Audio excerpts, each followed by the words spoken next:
नमस्कार भैया, राम राम। मैं राम लखनऊ, आप देख रहे हैं बुंदेली वार्ता। बीते दिनन में डीएम अमनदीप डुली जो ललितपुर जिलाधिकारी हते उनको ट्रांसफ़र भाव। और उससे पहला हम आप लोगों को बता दें कि इते प्लांट के अंदर एक मीटिंग रखी गई थी जिसमें जन सुनवाई हती ई के लाने कि 2400 मेगावाट को एक नव पावर प्लांट स्थापित होने। 1980 मेगावाट को जो पावर प्लांट थे पहला से स्थापित है और अब नए सिरे से कछु दिनन बाद इतने 2400 मेगावाट की एक नई प्लांट की स्थापना होने थी। और वो स्थापना के लाने जन सुनवाई रखी गई थी जितने हजारन लोगों ने अपनी अपनी बात रखी। और अपनी जब बात रखी उन बातन में लगातार बेसब आदमी प्लांट के खिलाफ अपनी बात रख रहे थे। कौन कह रहा हो तो कि इराक से बहुत ज़्यादा समस्या है, तो तमाम तरीक़ा की बातें कि प्लांट में बहुत सारी हम लोगों को समस्याएं हो रही।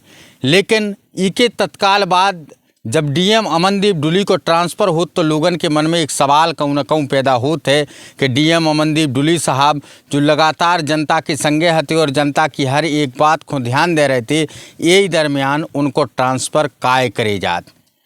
इतने तक कि जो मीडिया के साथी हैं उनके मन में भी एक सवाल है कि जो 2400 मेगावाट को नव पावर प्लांट है तो जितने हजारन करोड़ रुपया की राशि लगने हैं। और जा भी सब लोग अच्छी तरीक़ा से जानत हुए कि डीएम साहब के उमें कहूँ ना कहूँ मुख्य रूप से पावर होते हैं।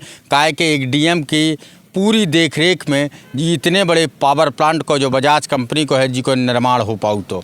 लेकिन इससे पहला डीएम अमनदीप डुली साहब को ट्रांसफ़र कर दो जात। नए जिलाधिकारी जो अब सत्यप्रकाश साहब हैं उनने चार्ज ले लो है। लेकिन जो बीते दिनों में मीटिंग भई में तमाम सारी बातें उठ के खड़ी भई थी जिससे तमाम जो अधिकारी हते उनके रोंगटे खड़े हो गए थे। काहे कि लोग लगातार अपनी अपनी समस्याओं को खड़ो कर रहे थे।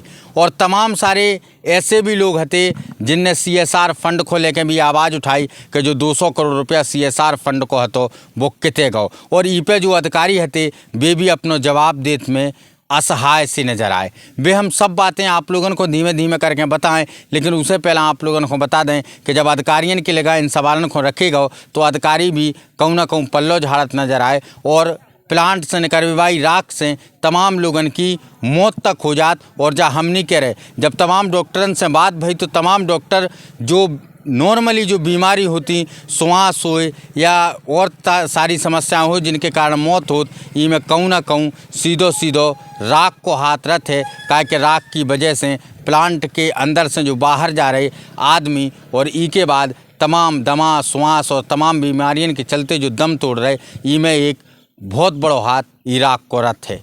अब सवाल जो पैदा होत कि अगर इराक से इतनी मौतें हो रही और जब हम लोगों ने एडीएम साहब के लगा जो सवाल रखे तो एडीएम साहब ने भी कही है कि ये मामले को हम लोग अच्छी तरीक़ा से देख रहे कि आखिर मुख्य कारण इको का है। लेकिन बीते दिनों में जब मीटिंग भई, मीटिंग में तमाम सारे ऐसे सवाल खड़े भए और तमाम लोगों ने माइक के माध्यम से अपने अपने सवालन को ये लोक जन सुनवाई में रखे है। लेकिन उके तुरंत ही या जा कहें कि 1-2 दिन बाद डीएम अमनदीप डुली को ट्रांसफ़र हो जात। और डीएम अमनदीप डुली के बारे में जब कही जाती कि भले ही हिंदी भाषा पे पकड़ ज़रूर उनकी कमज़ोर हती लेकिन जनता की बात सुनबे में वे किताऊँ भी पीछे नहीं हटते। और जनता जो कथ हती उमें वे तत्काल कार्रवाई करते, चाहे अधिकारी होए चाहे कोनो होए उनके खिलाफ कार्रवाई करवे में किताऊँ नहीं चूकते। फिर जो तो एक हजारन करोड़ रुपया की योजना जो तैयार भई 2400 मेगावाट को प्लांट, ई में कहूँ ना कहूँ